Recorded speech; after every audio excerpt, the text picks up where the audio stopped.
नमस्कार, बहुत स्वागत है आपका। मैं हूं रीनू। देश में लॉकडाउन 14 और दिन के लिए बढ़ा दिया गया है और ये देशबंदी का चौथा फेज होगा जो आज से शुरू होने जा रहा है और 31 मई को खत्म होगा। लॉकडाउन का तीसरे फेज खत्म होने से करीब 6 घंटे पहले राष्ट्रीय आपदा प्रबंधन प्राधिकरण यानी कि एनडीएमए ने केंद्र सरकार और राज्यों को देशबंदी जारी रखने के निर्देश दिए और इसके बाद गृह मंत्रालय ने नई गाइडलाइंस जारी कर दी हैं। लॉकडाउन 31 मई तक बढ़ने के साथ ही 125 करोड़ की आबादी अब लगातार 68 दिन तक बंदिशों में रहेगी।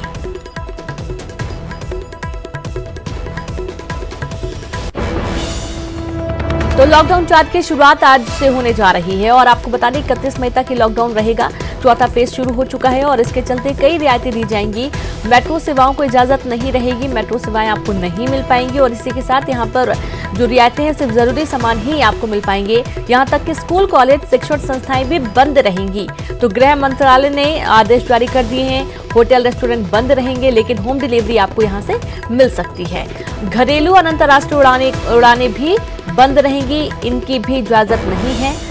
और इसी के साथ कई ऐसी रियायतें हैं जो कि दी जानी है। हॉटस्पॉट इलाकों में सब्जी मिलती रहेगी। और चलिए अब आपको ये दिखाते हैं कि लॉकडाउन 4 के दौरान क्या खुलेगा और क्या बंद रहेगा।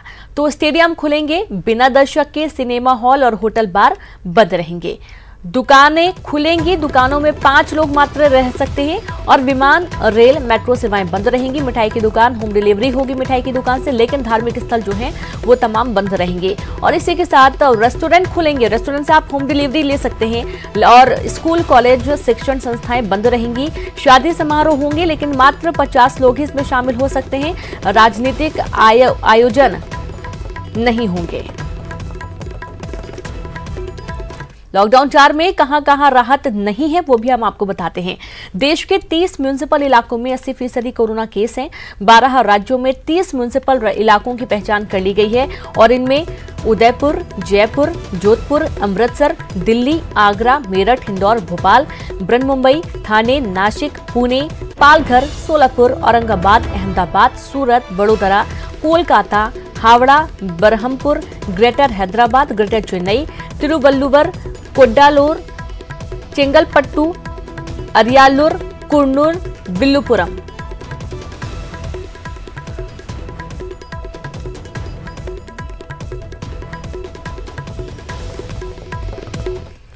चलिए अब आपको दिखाते हैं कब लॉकडाउन का विस्तार किया गया है। 24 मार्च से पहला लॉकडाउन शुरू हुआ था जो कि 21 दिन का किया गया था। उसके बाद 15 अप्रैल से लॉकडाउन सेकेंड फेज की शुरुआत हुई थी। ये लॉकडाउन 19 दिन का था। 4 मई से तीसरे लॉकडाउन की शुरुआत हुई। 14 दिन का ये लॉकडाउन था जो कि कल खत्म हुआ है और आज यानी कि 18 मई से यानी कि आज से लॉकडाउन फेज 4 की शुरुआत हो रही है जो कि 31 मई तक यानी कि 14 दिन तक चलेगा।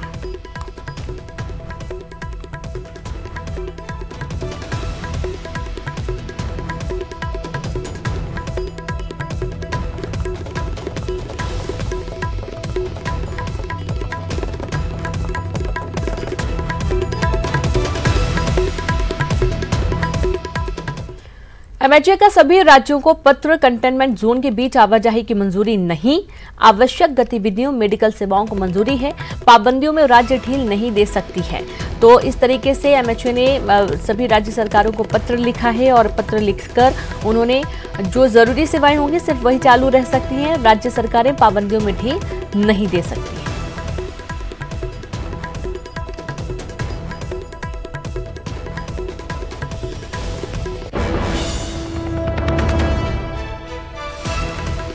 तो एमएचए ने सभी राज्यों को पत्र लिखा और इस पत्र में साफ किया गया है कि जो कंटेनमेंट जोन है इस बीच आवाजाही की मंजूरी नहीं होगी। यहाँ पर आवश्यक गतिविधियों, मेडिकल सेवाओं को मंजूरी मात्र रहेगी।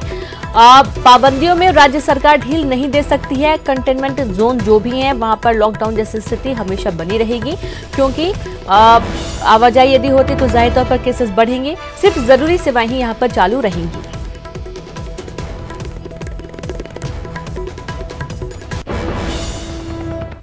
लॉकडाउन के तीसरे चरण के अंतिम दिन महासमुंद कलेक्टर ने लॉकडाउन 4 को लेकर नया आदेश जारी किया है।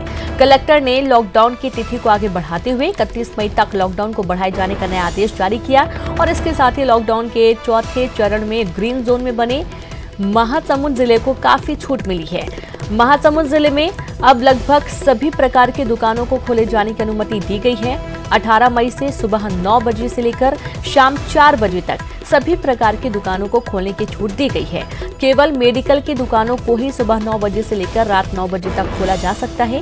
इसके अलावा प्रत्येक सप्ताह में शुक्रवार को रात 11 बजे से लेकर सोमवार की सुबह 6 बजे तक टोटल लॉकडाउन रहेगा। इस दौरान यातायात की सभी सार्वजनिक सुविधाएं पूरी तरह से बंद रहेंगी। तंबाकू गुटखा की बिक्री पर भी प्रतिबंध रहेगा।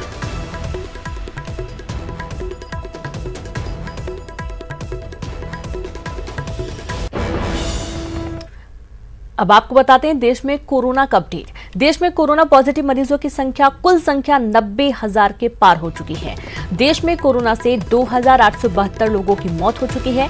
इलाज के बाद 34,109 पॉजिटिव मरीज ठीक होकर अपने घर गए। महाराष्ट्र में 30,706 पॉजिटिव मरीजों का आंकड़ा पहुंच चुका है। 1,135 यहां पर मौतें हो चुकी हैं। दिल्ली में कोरोना के 9,333 मामले सामने आए हैं। 129 मरीजों की मौत हुई। गुजरात में कोरोना के 10,988 मरीज पॉजिटिव आए हैं, जहां पर 625 लोगों की मौत हो चुकी है।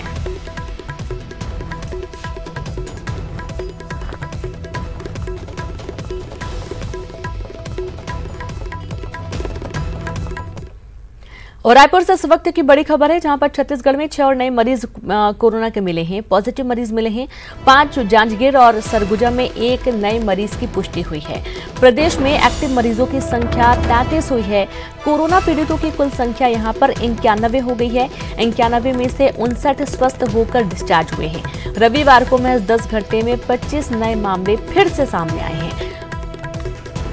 और अधिक जानकारी के साथ संवाददाता अवधेश जुड़ गए हैं। अवधेश, छत्तीसगढ़ में 6 नए मरीज फिर से मिले हैं। पॉजिटिव मरीजों का आंकड़ा बढ़ रहा है, पूरी जानकारी दें।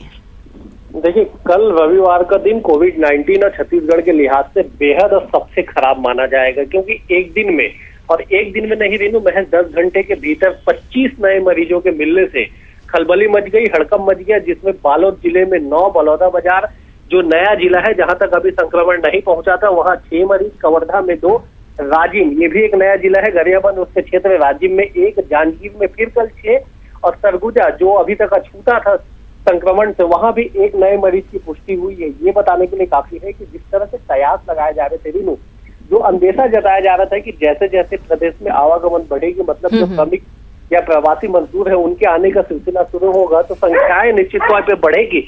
और यही वजह है कि एक दिन में 25 मामले सामने आए हैं और अब जो कुल जो आंकड़े हैं वो पॉजिटिव मरीजों की वो 92 तक पहुंच गए। हालांकि इनमें से जो 59 है वो स्वस्थ होकर घर जा चुके हैं। एक्टिव मरीजों की संख्या 33 है, लेकिन आने वाला समय और अधिक चुनौतीपूर्ण होगा, क्योंकि अभी भी दिनों 1 लाख से अधिक जो श्रमिक है उनके छत्तीसगढ़ वापसी होना है और साथ ही साथ जो दीगर राज्यों के जो प्रवासी मजदूर है उनके भी आने का सिलसिला लगातार जारी है और सामने बारिश का मौसम है। ऐसे में एक बड़ी चुनौती है कि कैसे इन तमाम स्थितियों से निपटा जाएगा, कैसे इस संक्रमण पे लगाम लगाया जाएगा और छत्तीसगढ़ को कोरोना मुक्त राज्य बनाया जाएगा। चलिए, बिल्कुल शुक्रिया आपका अवधेश तमाम जानकारी के लिए। तो छत्तीसगढ़ में क्वारंटाइन अपडेट आपको दे दें। 1,808 नए लोगों को यहां पर होम क्वारंटाइन किया गया है। प्रदेश में 36,629 लोग होम क्वारंटाइन किए गए हैं। प्रदेश में क्वारंटाइन सेंटर्स की कुल संख्या 150 हो गई है। सरकारी क्वारंटाइन सेंटर में 548 क्वारंटाइन किए गए हैं और जैसा कि लोग आ जा रहे हैं, जो मजदूरों का आना जाना जारी है, इसके चलते भी श्रमिकों को भी क्वारंटाइन किया जा रहा है। इस वजह से संख्या लगातार बढ़ रही है। क्वारंटाइन सेंटर में 548 जो लोग हैं क्वारंटाइन किए गए हैं। छत्तीसगढ़ में कोरोना जांच की संख्या 34,000 के पार है और अब तक 34,633 संदिग्धों की जांच हुई है। 32,721 संदिग्धों की जांच रिपोर्ट नेगेटिव आई है। कोरोना पॉजिटिव की कुल संख्या 92 हो गई है। 1,826 संदिग्धों की जांच अभी जारी है।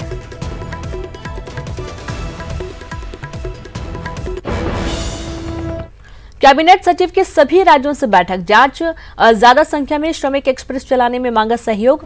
रेलवे बोर्ड चेयरमैन ने दिया भरोसा, राज्यों की मंजूरी पर चलेंगे ज्यादा श्रमिक एक्सप्रेस। डीएम और एसपी को श्रमिकों की मिले जिम्मेदारी, तो केंद्र का कहना है। और इसी तरीके से श्रमिकों को लाने की कवायद लगातार चल रही है। कैबिनेट सचिव की बैठक में राज्यों से ज्यादा संख्या में श्रमिक एक्सप्रेस चलाने में सहयोग मांगा गया है।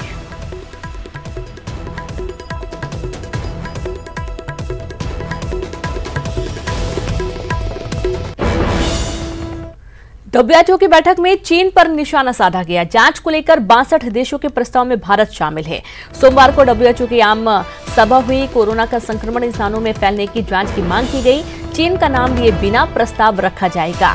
बड़ी खबर आपको दे रहे हैं, जहां डब्ल्यूएचओ की बैठक में चीन पर निशाना साधा जा रहा है। जांच को लेकर 62 देशों के प्रस्ताव में भारत भी शामिल है और इसी के साथ सोमवार को डब्ल्यूएचओ की आम सभा होने वाली है, यानी कि आज आम सभा होगी। डब्ल्यूएचओ की बैठक में चीन पर निशाना साधा गया।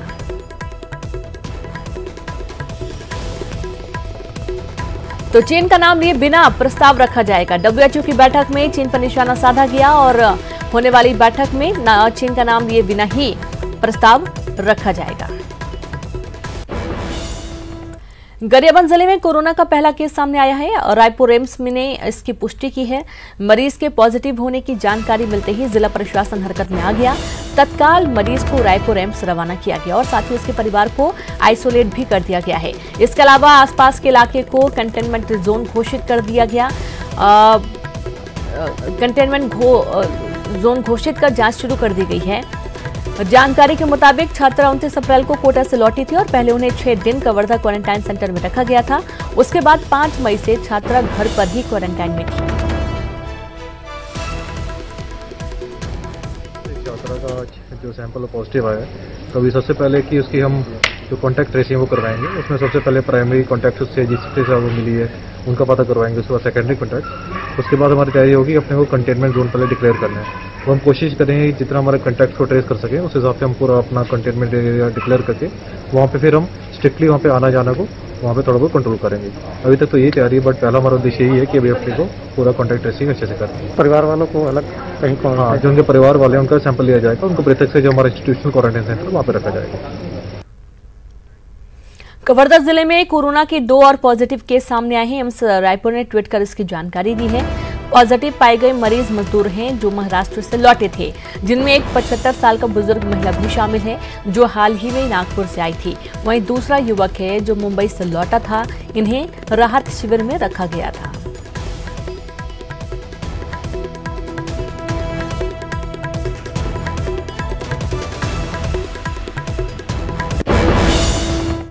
और यहाँ पर वक्त एक ब्रेक का है, हम जल्द हाजिर होंगे।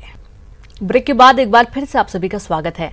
दद्दा जी के निधन पर जताया शोक। छत्तीसगढ़ की राज्यपाल ने ट्वीट किया और दद्दा जी के निधन पर शोक व्यक्त किया। अनुसुईया उइके ने ट्वीट कर दद्दा जी का पूरा जीवन मानवता को रहा समर्पित। तो छत्तीसगढ़ राज्यपाल अनुसुईया उइके ने ट्वीट कर दद्दा जी के निधन पर गहरा शोक व्यक्त किया है। दद्दा जी का पूरा जीवन मानवता को रहा समर्पित। उन्होंने ट्वीट कर श्रद्धांजलि अर्पित की है।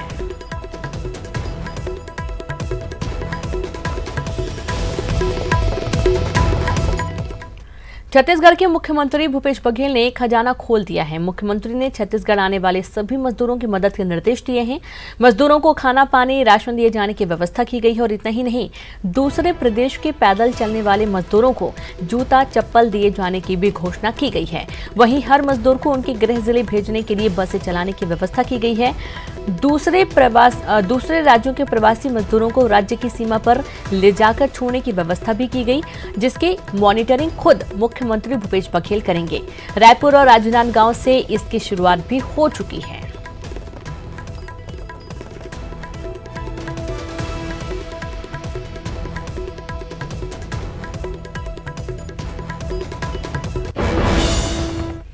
दिल्ली में फंसे छत्तीसगढ़ के श्रमिकों को वापस लाने के लिए आरंभ की गई श्रमिक एक्सप्रेस दुर्ग पहुंची। इस स्पेशल ट्रेन से दुर्ग संभाग के करीब 150 श्रमिक वापस लौटे। इस ट्रेन में दुर्ग, राजनांदगांव, बालोद, बेमेतरा और कबीरधाम जिले के श्रमिक थे, जिनकी वापसी हुई है।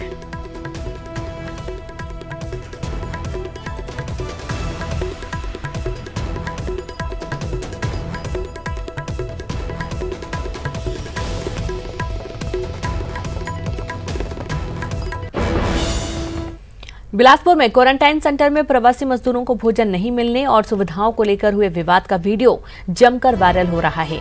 दरअसल वीडियो मल्हार ग्राम का है, जहां दर्जनों मजदूरों को क्वारंटाइन किया गया है, लेकिन इनको समय पर भोजन, पानी और दूसरी कोई भी सुविधा नहीं मिल रही है। भूख से बेहाल ये मजदूर अपने परिजनों को फोन कर खाना मंगाते हैं। बताया जा रहा है कि इसकी शिकायत जिला स्वास्थ्य अधिकारी डॉक्टर प्रमोद महाजन से की गई है, लेकिन जिम्मेदार अधिकारी ने इस ओर कोई ध्यान नहीं दिया। आलम यह है कि अब बदहाली और अव्यवस्था के कारण मजदूरों को मजबूरी में हंगामा करना पड़ रहा है। काफी हो हंगामे के बाद इन मजदूरों को एक वक्त का भोजन मिला, वो भी इस हिदायत के साथ कि अगली बार हंगामा किया तो ये भी नसीब नहीं होने वाला है। और इस बीच मजदूरों की मजबूरी है कि उन्हें भूखे भी रहना पड़ता है और अधिकारियों की धमकियां भी सुननी पड़ती हैं।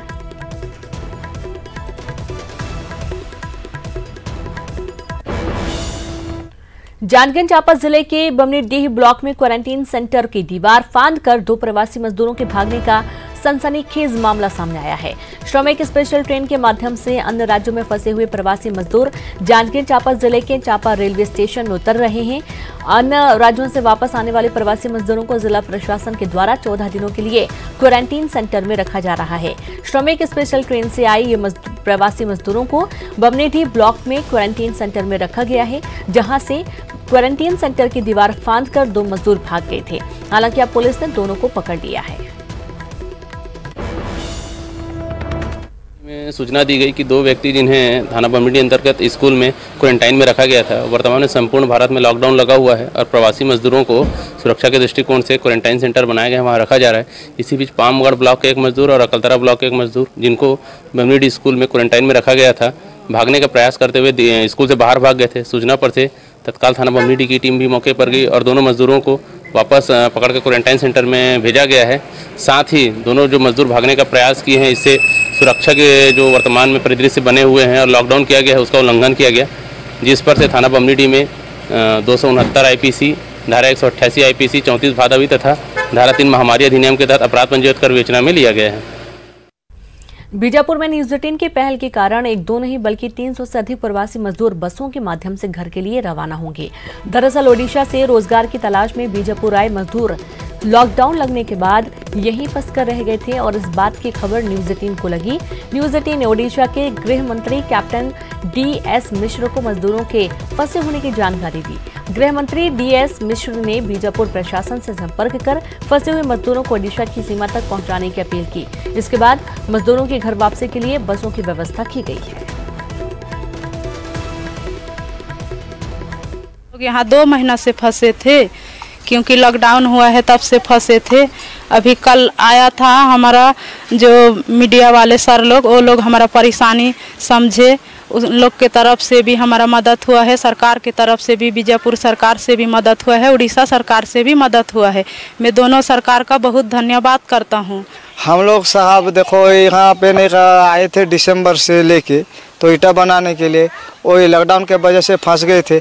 आप लोग आए, थोड़ा हमको मदद किए, ऊपर में भी बात किए, उसी लिए हम लोग सर उड़ीसा जाने का तैयारी भी हो गए थे, सामान वगैरह भी जोड़ रहे हैं, जाने का बंदोबस्त हो गया है। ये जो है जैसे यहाँ पे मजदूर फंसे हुए थे, उसकी सूचना तो हमें पहले से थी, लेकिन न्यूज़ 18 ने इसका कवरेज किया तो शायद वहाँ के गृह मंत्री को इसकी सूचना मिली होगी। उन्होंने मुझसे संपर्क किया, मेरे मोबाइल पे कॉल किया और मैंने फिर उनसे बात की, उन्हें बताया इतने इतने मजदूर हैं। हमने आपस में चर्चा की और उसके बाद समन्वय करके हम आज अपने जिला प्रशासन बीजापुर, छत्तीसगढ़ शासन की तरफ से उन मजदूरों को छत्तीसगढ़ और उड़ीसा की सीमा तक छोड़ रहे हैं। वहाँ से फिर उड़ीसा शासन जो है उन मजदूरों को उनके गंतव्य तक पहुँचा देगी। रविवार को भोपाल से बिलासपुर पहुंची श्रमिक स्पेशल ट्रेन में महिला ने एक स्वस्थ बच्चे को जन्म दिया है। ट्रेन के बिलासपुर स्टेशन पहुंचते ही स्वास्थ्य विभाग के द्वारा जच्चा बच्चा दोनों को एम्बुलेंस में सिम्स के लिए भेजा गया, जहां दोनों पूर्ण रूप से स्वस्थ हैं। महिला मुंगेली के धर्मपुरा की रहने वाली है।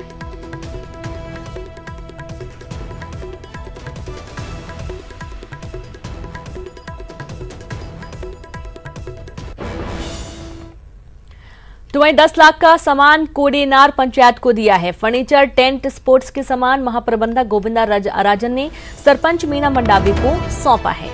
खबर दंतेवाड़ा से, जहां पर 10 लाख का सामान कोडेनार पंचायत को दिया गया। फर्नीचर, टेंट, स्पोर्ट्स के सामान महाप्रबंधक गोविंद गोविंदा राजन ने सरपंच मीना मंडावी को सौंपा है।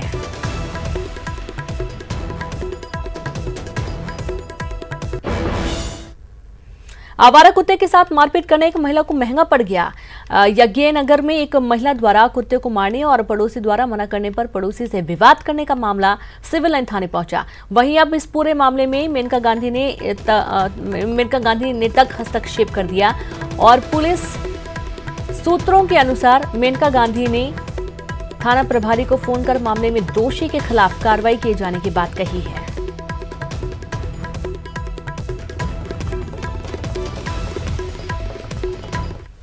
पहुंचाया है, जिससे यहाँ पर जो एनजीओ हैं डॉगीज के में जो काम करते हैं वो भी इसमें संज्ञान में लिए हैं और उन्होंने आकर थाना में रिपोर्ट दर्ज कराई है, जिसकी जांच चल रही है। और हमने उनको कहा है कि जो डॉगी जिसको चोट लगी है उसका यहाँ पर जो वेटनरी डॉक्टर हैं उनसे उनका एमएलसी कराया जाए और उसके बाद फिर वैधानिक कार्रवाई की जाएगी। इस संबंध में आदरणीय मेनका गांधी जी जो दिल्ली में हैं उनका भी दूरभाष पर फोन आया था, उन्होंने भी इसमें वैधानिक कार्रवाई करने के लिए कहा है।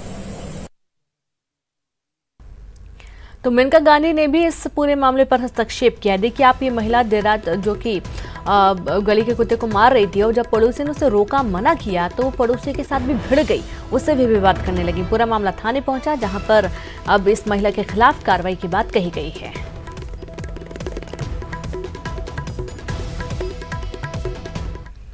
फेसबुक, सिल्वर लेक और विस्टा इक्विटी के बाद अब जनरल अटलांटिक ने रिलायंस जियो प्लेटफॉर्म में 6,598.38 करोड़ रुपए का निवेश किया है और ये पिछले 4 सप्ताह में जियो प्लेटफॉर्म्स में चौथा बड़ा निवेश है। साथ ही एशिया में जनरल अटलांटिक का सबसे बड़ा निवेश भी है। ये निवेश RIL की 1.34% हिस्सेदारी के बराबर है।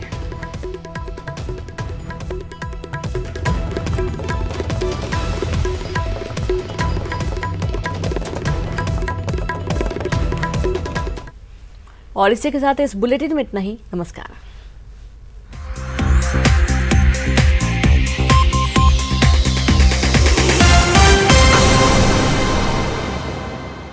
इस न्यूज हेडलाइंस की